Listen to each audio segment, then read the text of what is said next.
कहा जाता है कि इंसाफ के घर देर है लेकिन अंधेर नहीं। हमारे देश में यह भी कहा जाता है कि 100 दोषी भले छूट जाएं, एक निर्दोष को सजा नहीं होनी चाहिए। लेकिन जब हत्या के प्रयास, फिरौती, भ्रष्टाचार, जमीन कब्जा करने का आरोपी माफिया डॉन मुख्तार अंसारी पूरे सिस्टम को घुमाने लगे तो दस्तक देनी जरूरी है। नमस्कार, मैं रोहित सरदाना आपका स्वागत करता हूं। आप आज तक पर दस्तक देख रहे हैं, जहां आज पहली दस्तक होगी। क्या एक मुख्तार अकेले पूरे सिस्टम को बीमार बना देता है? आखिर 2 साल से यूपी जाने से बच रहे मुख्तार अंसारी ने सुप्रीम कोर्ट के आदेश के बावजूद अब कैसे व्हीलचेयर और एम्बुलेंस वाला पैंतरा चला है?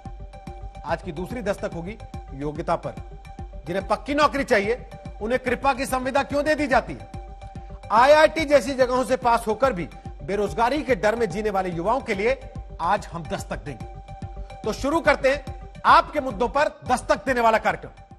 एक एम्बुलेंस, एक व्हीलचेयर और पेशी के बहाने तारीखों पर तारीखें बढ़ाता मुख्तार अंसारी। जहां लाखों कैदी देश की जेलों में तारीखों के इंतजार में सिर्फ आरोपी बनकर अपनी जिंदगी इंसाफ के इंतजार में बिता देते हैं, उसी सिस्टम में मुख्तार अंसारी अपने मन मुताबिक अब भी जेल तय करने की कोशिश में लगा है। पहले आपको दिखाते हैं कि आज हुआ क्या। जो मुख्तार अंसारी 27 महीने में एक बार अदालत में पेश नहीं होता, वो जब अचानक व्हील चेयर पर बैठकर कोर्ट के सामने पहुंच गया, तो इसका मतलब ये नहीं कि न्याय के मंदिर को मुख्तार पूजने लगा। तो क्या मुख्तार ने अब उत्तर प्रदेश जाने से बचने का नया दांव व्हील चेयर पर खेला? जिस मुख्तार अंसारी ने जेल में रहते हुए खराब सेहत का हवाला देकर 54 बार तारीखें टाल दी, वही मुख्तार अंसारी जब पंजाब की रोपड़ जेल से निकलकर अचानक कोर्ट में पेश होने के लिए व्हील चेयर पर खुद को लाचार दिखाते पहुंचता है, तो इसके पीछे की कहानी क्या है? जिस मुख्तार अंसारी को लाने गई यूपी पुलिस को 8 बार पंजाब प्रशासन ने बैरंग भेज दिया, वही मुख्तार अंसारी हाथ में कौन से पन्ने लेकर अदालत व्हील चेयर पर पहुंच गया? और 1 साल में यूपी से पेशी को आए 26 वारंट को जिस मुख्तार के लिए पंजाब में खारिज किया जाता रहा, उस मुख्तार की एक तस्वीर खींचने से रोकने के लिए अगर पंजाब पुलिस घेरा बनाकर चलती है, तो ये घेरा मुख्तार को बचाने के लिए है या छिपाने के लिए? जनवरी 2019 से पंजाब की रोपड़ जेल में बंद चल रहा मुख्तार अंसारी जब अचानक मोहाली की अदालत में व्हील चेयर पर आता दिखा, तो यहाँ गिनिए कितने सुरक्षा कर्मियों का घेरा है। आगे पीछे 11 से ज्यादा पुलिस वाले चल रहे हैं। उत्तर प्रदेश भेजे जाने के डर ने माफिया डॉन को व्हील चेयर पकड़ा दी, या फिर यूपी सरकार ने मुख्तार के खिलाफ सबसे बड़ा अपराध विरोधी अभियान चलाकर अवैध संपत्तियां गिराई? तो जिस मुख्तार अंसारी को अब तक सिस्टम, सियासत के भ्रष्टाचार से अपने पैरों पर खड़ा रहने की ताकत मिली, वो खत्म हो गई। पंजाब की जेल में जो बकरा छुपा हुआ है, उसकी अम्मी बहुत दिनों तक खैर नहीं मना पाएंगी। योगी जी की सरकार, योगी जी की पुलिस उसे खींच के लाएगी। गैंगस्टर्स को पनाह देनी, उनके लिए करोड़ों का वकील कर लेना। जो किसान फंसे हैं उनके लिए एक वकील नहीं करना। किसान खुदकुशी कर रहे हैं, उनके लिए पैसे नहीं, 9 करोड़ रुपया इन्होंने इश्तिहार में खर्च करता कि हमने बड़े पैसे दे दिए। और इसी तरह महंगे महंगे वकील कर देना। एक आपने क्या लेना है इससे? इलेक्शन में इस्तेमाल करना है, अपने विरोधियों के लिए करना है। मुख्तार अंसारी हाथ में कुछ पन्ने, मुंह पर मास्क, नजर का चश्मा, सफेद लिबास के साथ उन पन्नों को पढ़ता नजर आता है, जिनके आधार पर दावा है कि मुख्तार पंजाब से उत्तर प्रदेश की जेल भेजे जाने के सुप्रीम कोर्ट के आदेश को भी तारीखों में उलझाने चला है। 26 मार्च को सुप्रीम कोर्ट कह चुका है कि 14 दिन में पंजाब से यूपी की जेल मुख्तार अंसारी भेजा जाए, यानी 9 अप्रैल तक मुख्तार को उत्तर प्रदेश की जेल में पंजाब की तरफ से भेज देना चाहिए। लेकिन दावा है कि फिर से बीमारी के बहाने वाली बैसाखी से मुख्तार ने 12 अप्रैल तक खुद को यूपी जाने से रोकने का पैंतरा चला। आरोप है कि इसके लिए पंजाब की रोपड़ जेल से निकलकर मोहाली की अदालत में मुख्तार अंसारी पहुंचा। जहां हुआ क्या, आपको बताते हैं आज तक संवाददाता सत्येंद्र चौहान। मुख्तार अंसारी ने अपने वकील के माध्यम से अदालत में फिर गुहार लगाई कि वो चल फिर नहीं सकता है, उसकी सेहत बेहद खराब है और अब इस मामले की सुनवाई अदालत 12 अप्रैल को करेगी। लेकिन इससे पहले ये भी बता दें, सुप्रीम कोर्ट ने पहले ही पंजाब सरकार को 2 हफ्ते का नोटिस दिया है कि 2 हफ्ते के अंदर अंदर मुख्तार अंसारी को यूपी की जेल में भेजा जाए। तो अब 12 अप्रैल को एक बार फिर से मोहाली की कोर्ट में रंगदारी के मामले में सुनवाई होगी। मुख्तार अंसारी के हाथ में जो पन्ने हैं, दावा कि इन पन्नों में अपनी बीमारियों की एक लंबी फेहरिस्त लगाकर मुख्तार अंसारी अदालत तक पहुंचा। अदालत में जेल से अस्पताल भेजने की गुहार लगाई। सुप्रीम कोर्ट तक में यूपी की तरफ से जबकि दलील देकर यही कहा गया है कि बीमारी का बहाना करके ही मुख्तार अब तक 26 वारंट पंजाब से बैरंग लौटवा चुका है। फिलहाल मोहाली के एक बिल्डर से रंगदारी मांगने के उस केस में, जिसमें कभी मुख्तार ने पंजाब की जेल में आने के बाद जमानत तक नहीं मांगी, उसी मामले में अब जेल से यूपी भेजे जाने की बजाय अस्पताल का रास्ता पकड़ने की कोशिश शुरू कर दी गई। क्या मुख्तार की ये पैंतरेबाजी अब भी चलेगी? सत्येंद्र चौहान, मोहाली, आज तक। मुख्तार अंसारी जिस एम्बुलेंस से रोपड़ जेल से मोहाली कोर्ट तक गया और लौटा, उससे जुड़ी हुई एक बड़ी खबर आपको बता दें। यूपी नंबर की निजी एम्बुलेंस से मुख्तार अंसारी रोपड़ जेल से मोहाली कोर्ट तक लाया गया था। यूपी 41 AT 7171 नंबर की जिस एम्बुलेंस से मुख्तार अंसारी जेल से अदालत गया, यह एम्बुलेंस बाराबंकी के निजी अस्पताल के नाम पर रजिस्टर्ड है। तो सवाल उठता है, क्या एक अपराधी जो जेल में बंद है उसे कोर्ट आने जाने के लिए निजी एम्बुलेंस दी जा सकती है?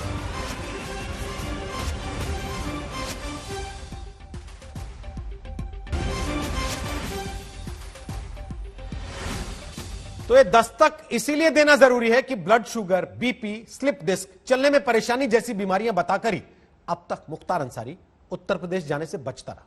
सवाल उठता है, क्या वाकई ये बीमारियां इतनी ही गंभीर हैं कि एक अपराधी यूपी में इंसाफ की चौखट से बचता रहे? मुख्तार अंसारी के खिलाफ उत्तर प्रदेश में 10 गंभीर आपराधिक मामले लंबित हैं।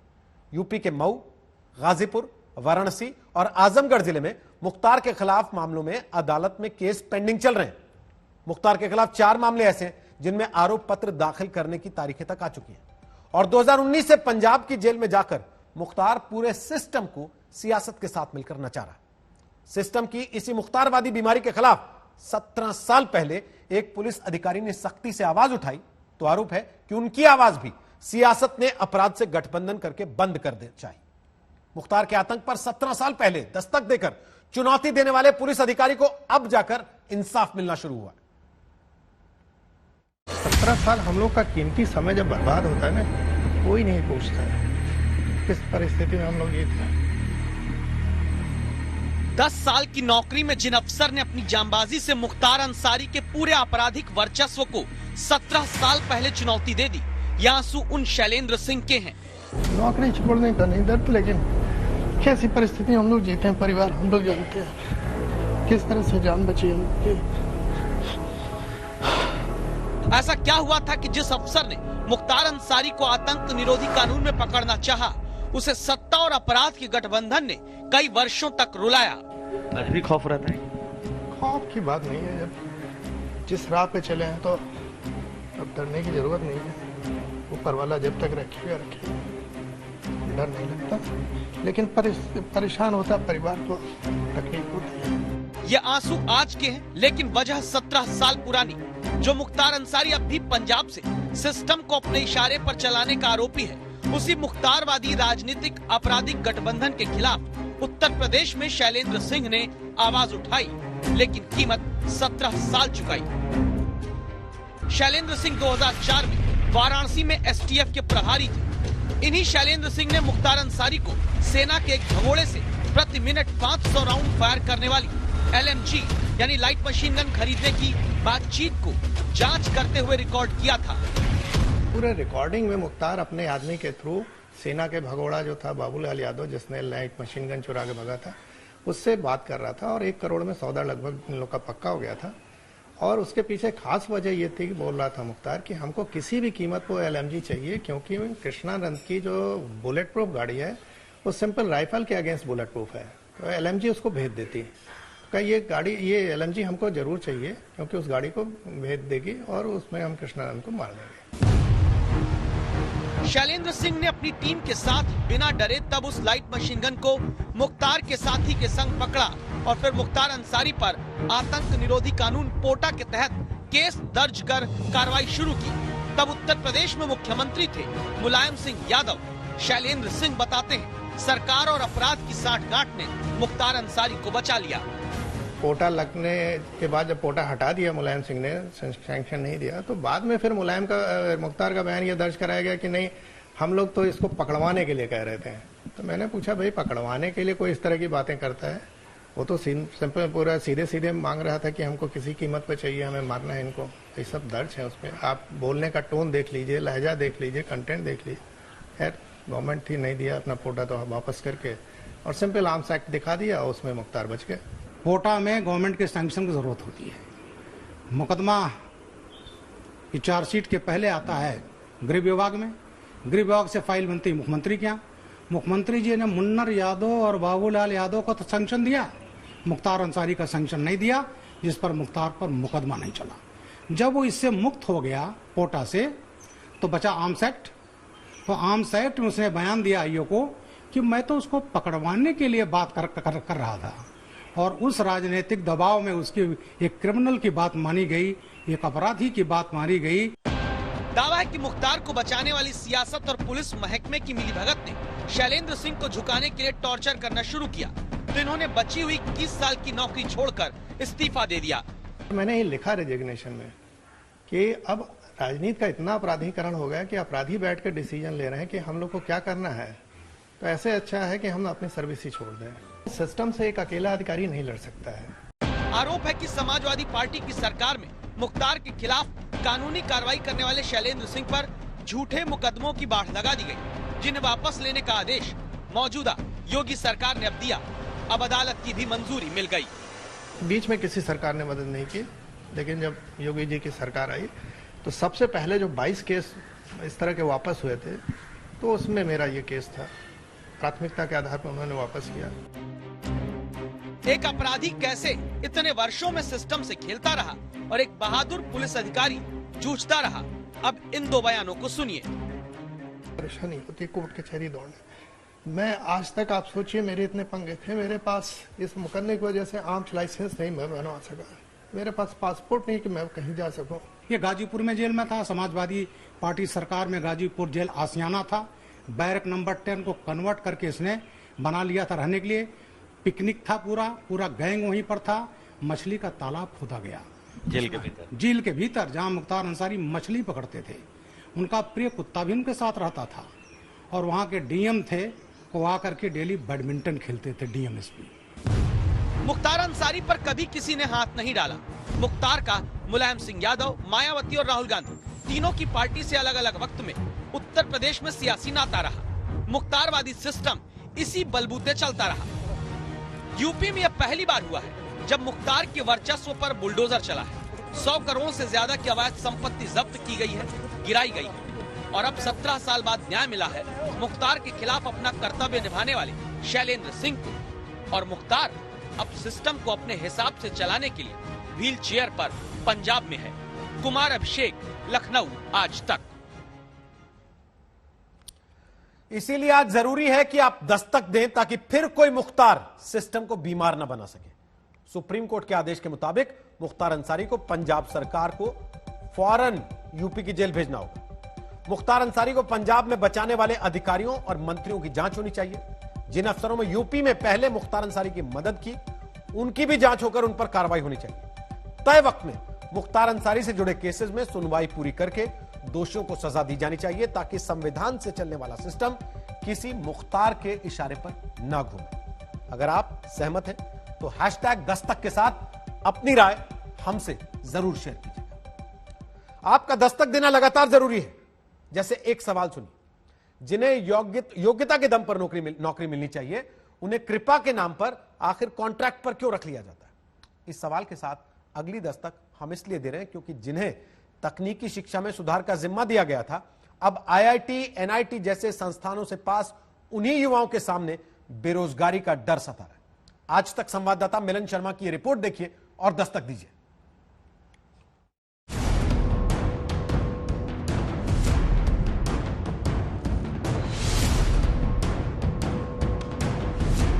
मुंह पर मास्क है, हाथ में एक पोस्टर है, दिल निराशा से भरा है, दिमाग सवालों के झंझावातों से जूझता हुआ। यह हमारे देश के वो बेटे बेटियां हैं जिन्होंने आईआईटी, एनआईटी से पढ़ाई की और फिर देश के टेक्निकल कॉलेजेस में शिक्षा की गुणवत्ता संभालने का जिम्मा अपने कंधे पर उठाया। मंगलवार तक जो पिछले 8 दिन से जंतर मंतर पर धरना देकर बेरोजगारी के डर में जी रहे थे, उन्हें बुधवार को भी रोजगार के नाम पर 6 महीने की कृपा वाला कॉन्ट्रैक्ट बढ़ाकर टरका दिया गया। जिनके बीच लगातार आज तक संवाददाता मिलन शर्मा मौजूद रही, इनके अधिकार के लिए इनकी समस्या को रिपोर्ट करते हुए। देश के श्रम मंत्री ने खुद ही कहा था कि युवा और नौजवानों को नौकरियां इसलिए नहीं मिल रही हैं क्योंकि डिग्री तो होती है उनके पास, लेकिन योग्यता नहीं होती है। अब कहानी सामने आती है ऐसे 1500 नौजवानों की जिनको सरकार ने शिक्षा की गुणवत्ता बढ़ाने का जिम्मा तो दिया है, लेकिन खुद ही उनको सरकार ने बेरोजगारी के अंधकार में ढकेल दिया है। जहां पर योग्यता पर नौकरियां मिलती हैं, तो क्यों सरकार इनको एक कॉन्ट्रैक्ट की कृपा दे रही है? देश में हमने पहले आपको कई बार दिखाया कि इंजीनियरिंग की डिग्री हासिल करने वाले भी चपरासी से लेकर योग्यता से कहीं कम की नौकरी करने को मजबूर होते दिखते हैं। इसकी 2 वजह होती हैं। पहली, नौकरी न मिलना, और दूसरी, डिग्री के मुताबिक योग्य न बन पाना। इसीलिए तकनीकी शिक्षा गुणवत्ता सुधार कार्यक्रम के तहत देश के 12 राज्यों के सरकारी इंजीनियरिंग कॉलेज में IIT NIT पास 1554 लोगों को असिस्टेंट प्रोफेसर बनाया गया, जिनके भरोसे गुणवत्ता बढ़ाने की सोची गई। उनसे वादा क्या किया गया था, ये सुनिए पहले। PIP उसमें ये बात लिखी गई थी कि शुरुआत के 3 वर्ष इस कार्यक्रम में जो भी एक्सपेंडिचर्स होंगे वो केंद्र सरकार वर्ल्ड बैंक के फंड की हेल्प से उसको इनकर करेगी, उसको सपोर्ट करेगी, और उसके बाद एक ऐसी व्यवस्था डेवलप की जाएगी, रेगुलर इंटरवल पे इन फैकल्टीज का अप्रेजल किया जाएगा, और जो इसमें वेल परफॉर्मिंग फैकल्टीज हैं उसकी मैं लाइन एकदम पढ़ देता हूं आपके लिए। Well performing faculties will be retained post project from exclusively paying them from state funds. 31 मार्च को इन सब का कार्यकाल खत्म हो रहा था। बेरोजगार होने के डर से जंतर मंतर पर धरना देते इन इंजीनियरिंग डिग्रीधारी नौजवानों की समस्या आज तक ने उठाई, तो इन सहायक प्रोफेसरों का काम 6 महीने के लिए और सरकार की तरफ से बढ़ा दिया गया। लेकिन सवाल सीधा सा ये कि जिन्हें योग्यता के आधार पर पक्की नौकरी देश हित में मिलनी चाहिए, उनसे लटका कर क्यों काम कराया जा रहा है? अभी हम 6 महीने के लिए जा रहे हैं, आप बताइए हमारे दिमाग में क्या रहेगा कि 6 महीने बाद हमारी फिर से स्थिति होने वाली है। जिस व्यक्ति को, और एक लाइटर नोट पे मैं बोलना चाहता हूँ, जिस व्यक्ति को ये पता हो कि वो 3 दिन बाद खत्म होने वाला है, आज हम उससे बोले एंजॉय करो, वो कैसे कर पाएगा? ये लॉन्ग टर्म सरकार को सोचना चाहिए अगर क्वालिटी करनी है, क्योंकि अभी भी हम जा रहे हैं, ठीक है, हमें तात्कालिक सॉल्यूशन मिल गया है, हम जा रहे हैं, लेकिन हमें दोबारा आना पड़ेगा, यहाँ पे हमें फिर बात रखनी पड़ेगी। तो कृपया करके हमारा हाथ जोड़ के निवेदन है सरकार से कि एक लॉन्ग टर्म प्लान बनाइए हम लोगों के लिए। आप खुद एक बार सोचिए, जिन कॉलेज में दाखिले के लिए देश में लाखों छात्र हर साल किस्मत घिसते हैं, उन्हीं IIT NIT से पास होने के बाद भी क्या पक्की नौकरी की गारंटी सरकारें नहीं दे सकती हैं? 6 महीने के लिए हम लोग जाएंगे, हमारे अंदर एक इनसिक्योरिटी रहेगी कि 6 महीने बाद क्या होगा। इनसिक्योरिटी इसलिए नहीं कि हम लोगों की जॉब जा रही है, इनसिक्योरिटी इसलिए भी क्योंकि जो हमसे हमारे भरोसे जो विद्यालय में एडमिशन लिए हुए विद्यार्थी है, तो उनका क्या होगा। ये वो छात्र हैं जिन्होंने देश के इंजीनियरिंग कॉलेज में शिक्षा की गुणवत्ता के लिए मल्टीनेशनल कंपनी की नौकरी छोड़ी है, अपनी PhD का सपना छोड़ा। अब उन्हीं को अगले 6 महीने की अनुकंपा के भरोसे छोड़ देना क्या सही है? 3 महत्वपूर्ण साल दिए अपने कैरियर के, तो हमारे भविष्य को इस तरीके से खिलवाड़ न किया जाए। अगर इन युवाओं के लिए केंद्र और राज्य सरकारों ने मिलकर तुरंत कोई रोड मैप नहीं निकाला, तो 6 महीने बाद ये असिस्टेंट प्रोफेसर भी उन्हीं लाखों की भीड़ में शामिल हो जाएंगे जिन्हें बेरोजगार कहते हैं। दिल्ली से मिलन शर्मा के साथ आज तक ब्यूरो। तो कल पश्चिम बंगाल में दूसरे चरण का मतदान है। दूसरा चरण बेहद अहम है क्योंकि कल का ही वोट तय करेगा कि पश्चिम बंगाल की अगली मुख्यमंत्री ममता बनर्जी नंदीग्राम से जीतकर दोबारा बन पाएंगी या नहीं, क्योंकि कल ही नंदीग्राम में भी वोटिंग होनी। ऐसे में ममता बनर्जी क्यों गोत्र बताने वाली सियासत की शरण में गई, इस रिपोर्ट तक आपको ले चले। उसके पहले पश्चिम बंगाल के रण के दूसरे चरण की जानकारी आपको नोट करनी चाहिए। पहली जानकारी यह है कि 4 जिलों की सीट पर 30 सीटों पर मतदान होगा। ये 4 जिले हैं दक्षिण 24 परगना, पश्चिमी मिदनापुर, बांकुड़ा और पूर्व मिदनापुर। दूसरी जानकारी यह है कि 2016 में इन्हीं 30 सीटों का विजय गणित बताता है कि टीएमसी 21 सीट पर जीती थी, सीपीएम 4 सीट पर और कांग्रेस 3 सीट पर। सीपीआई को 1 और बीजेपी को भी 1 ही सीट मिली थी। तीसरी जानकारी यह है कि कल दूसरे चरण की वोटिंग में सबसे वीवीआईपी सीट है नंदीग्राम, जहां कुल वोटर है 3,31,054। इनमें 74% हिंदू मतदाता हैं और 26% मुस्लिम। अब अगर नंदीग्राम का चुनावी इतिहास देखा जाए तो पता चलता है कि 2016 में नंदीग्राम के 264 बूथ पर टीएमसी आगे थी, लेफ्ट का कैंडिडेट 7 बूथ पर आगे था और तब बीजेपी एक भी बूथ पर आगे नहीं थी। 2019 के लोकसभा चुनाव के दौरान इसी नंदीग्राम में टीएमसी 244 बूथ पर आगे थी और बीजेपी भी अपनी बढ़त कुछ हद तक बनाने में कामयाब हुई थी। तब शुभेंदु अधिकारी ममता बनर्जी के साथी थे।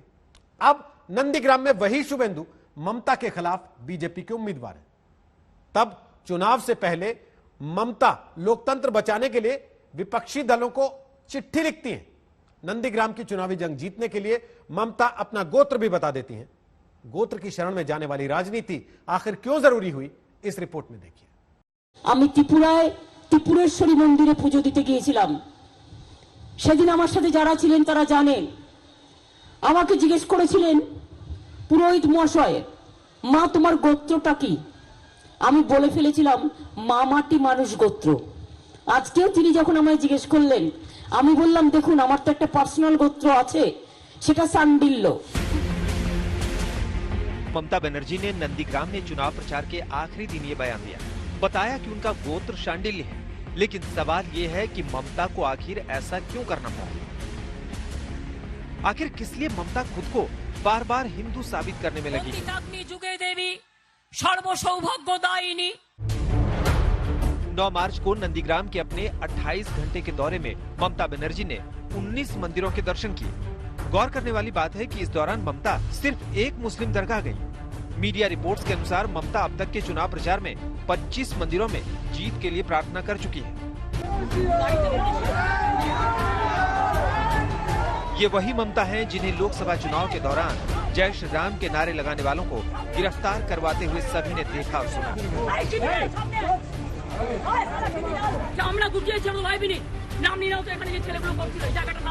ऐसे में फिर क्या हो गया कि ममता बनर्जी को नंदीग्राम जीतने के लिए गोत्र काट चलना पड़ रहा है?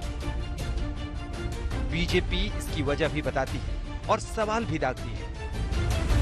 जब परफॉर्मेंस में कोई जीरो होता है तो पंगे में हीरो बन जाता है, और ये लोग वो है उस तरह के सेकुलरिज्म के सियासी सूरमा जो रूम में टोपी और रोड पे तिलक का अभी तक पॉलिटिकल पाखंड और प्रपंच करते रहे हैं। अब जो है वो लोगों को अपना गोत्र बता रहे हैं। तो इसका मतलब ये चीज हो गई पहले से कि चुनाव में चुनाव के रिजल्ट से पहले उन्होंने अपनी हार मान ली है।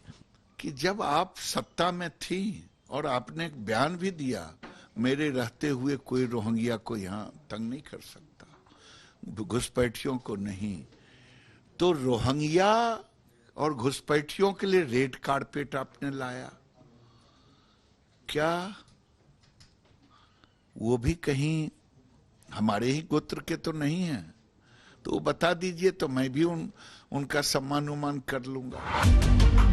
तो क्या ममता बनर्जी नंदीग्राम में चुनावी हार से बचने के लिए ये सब कर रही हैं? और क्या इसीलिए उन्होंने विपक्ष से बीजेपी के खिलाफ एकजुट होने की अपील की? इस समय सबको इकट्ठा करना और ये कहना कि मोदी जी के खिलाफ या भारतीय जनता पार्टी के खिलाफ एकजुट हो जाओ, यह चुनाव में स्पष्ट संकेत दे रहा है। एक अंग्रेजी में कहते हैं सेव अवर सोल्स, SOS, या सेव अवर शिप, यानी हमारा जहाज डूब रहा है, उसको बचाने के लिए आओ। बीजेपी की पिच पर बैटिंग करने को ममता क्यों मजबूर है, उसका जवाब अब ध्यान से सुनिए। नंदीग्राम में 2,97,299 वोटर हैं, जिसमें से 60,000 मुसलमान हैं। इस तरह यहाँ 70% वोटर हिंदू हैं। नंदीग्राम में बीजेपी का चांस तभी है जब वो 60% वोट हासिल करे, यानी ज्यादा से ज्यादा हिंदू वोटर अपने पाले में लेकर आए। आंकड़े बताते हैं कि बीजेपी ऐसा कर सकती है। लोक नीति CSDS के सर्वे के अनुसार 2014 के लोकसभा चुनाव में तृणमूल कांग्रेस को 40% हिंदुओं ने वोट दिया, 29% हिंदुओं ने लेफ्ट और 21% हिंदुओं ने बीजेपी को वोट दिया। मतलब 2014 में नंदीग्राम के हिंदू वोटरों की पहली पसंद ममता थी। लेकिन 5 साल में बीजेपी ने सारा खेल ही बदल डाला और नंदीग्राम में बीजेपी अकेले 57% हिंदू वोट पर कब्जा करके आगे निकल गई। वहीं टीएमसी का हिंदू वोट बैंक 40% से खिसक कर 32% और लेफ्ट का 29% से सिर्फ 6% रह गया। ममता जानती हैं कि नंदीग्राम में जितना ध्रुवीकरण होगा उसका फायदा बीजेपी को होगा, इसीलिए उनकी सारी कोशिश बीजेपी की तरफ एक मुश्त हिंदू वोट को जाने से रोकने की है। ममता पर ऐसा करने का दबाव कितना ज्यादा है उसे आप उनके भाषण से समझ सकते हैं, जहां वो अपने भाषण के बीच में अचानक बिना किसी संदर्भ के अपने गोत्र पर बात करने लगी। My credibility is my commitment and my commitment is my credibility. সারা জীবন আমি লড়াই করেছি, আমায় কেউ কোনোদিনও মাথা নত করাতে পারেনি, তার কারণ আমি মাথা উঁচু করে চলার লোক। আমি কিন্তু অন্য কারো কাছে মাথা নত করি না। আমার পরিবার মানুষের পরিবার। আমি ত্রিপুরেশ্বরী মন্দিরে পুজো দিতে গিয়েছিলাম। সেদিন আমার সাথে যারা ছিলেন তারা জানেন। আমাকে জিজ্ঞেস করেছিলেন পুরোহিত মহাশয়, মা তোমার গোত্রটা কি? আমি বলে ফেলেছিলাম মা মাটি মানুষ গোত্র। আজকেও তিনি যখন আমায় জিজ্ঞেস করলেন, আমি বললাম দেখুন আমার তো একটা পার্সোনাল গোত্র আছে, সেটা সান্ডিল্য, কিন্তু আমি মনে করি আমার গোত্র মা মাটি মানুষ গোত্র। तो आपने देखा कि जिस मुख्यमंत्री को अपनी सरकार के 10 साल के कामों की चर्चा करनी चाहिए, वो अपना हिंदू गोत्र बताने को मजबूर है। ममता की सियासी बेबसी पर ओवैसी भी तंज कस रहे हैं। पूछते हैं कि जिनका गोत्र नहीं है वो क्या करें। My reaction to her statement is that if she is saying that she belongs to an upper caste Brahman Hindu community and that too her gotra is Shandliya, then where should Muslims and Dalits of West Bengal go? Muslims comprise 27% and 22% are Dalits of West Bengal, who are not part of this Varna system. ममता जानती है कि ओवैसी की इन बातों से उनके मुस्लिम vote bank पर बहुत ज्यादा असर नहीं होगा। जो जानता है कि बीजेपी को सिर्फ वही रोक सकती है, इसलिए ममता ने अपना सारा फोकस खुद को हिंदू दिखाने पर लगा लिया है। आज तक ब्यूरो। ममता बनर्जी पर बीजेपी हिंदू विरोधी होने का आरोप लगाती रही, इसलिए जब ममता बनर्जी ने अपना गोत्र बताया तो बीजेपी इससे गदगद हो गई। केंद्रीय मंत्री गिरिराज सिंह पूछने लगे कि क्या ममता अपने गोत्र के बाद अब म्यांमार के रोहिंग्या मुसलमानों का भी गोत्र बताएंगी जिनकी वो हिमायती रही हैं। गिरिराज सिंह से मैंने ही आज शाम दंगल में बात की थी। आप शांडिल्य लिखते हैं अपने नाम के आगे, अब ममता बनर्जी भी अपना गोत्र शांडिल्य बता रही हैं, तो आपको तो खुश होना चाहिए। आप लगातार हमला क्यों कर रहे हैं उन पर, चिंतित क्यों दिखते हैं? मैं तो खुश हूं, मैं तो बहुत खुश हूं।